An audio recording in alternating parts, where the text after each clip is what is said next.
Hello लोगोफोर, नोंथांमोनखौ आरोबाव आंनि बे गुबुन मोनसे गोदान भिडियो बरायहरबावबाय। आसा खालामो नोंथांमोना भिडियोखौ मोजां मोनगोन।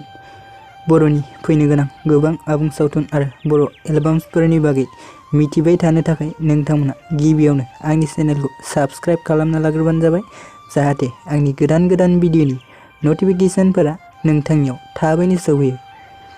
दिनै आं मानि सायाव आपडेट लानानै फैदों नोंथांमोना एसेब्लाबो मिथिखाबाय जानांगौ दे लोगोफोर।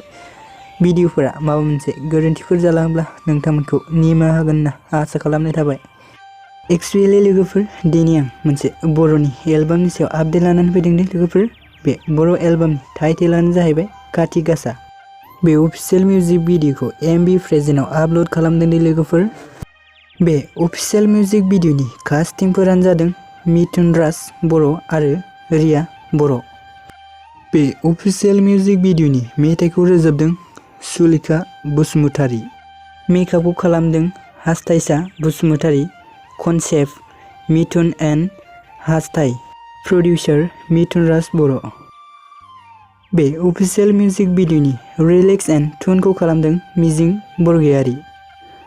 स' लोगोफोर, नोंथांमोना जुदि बे अफिशियेल मिउजिक भिडियोखौ दासिमहालागै नायाखै अब्ला आंनि चेनेलनि गेजेरजों नायनो हागोन दे लोगोफोर। भिडियोनि लिंकखौ डिसक्रिप्शनाव होनानै दोननाय जादों। भिडियोखौ बेखिनिसिम नायनायनि थाखाय नोंथांमोननिसिम रोजा साबायखर थाबाय। गोजोन्थों।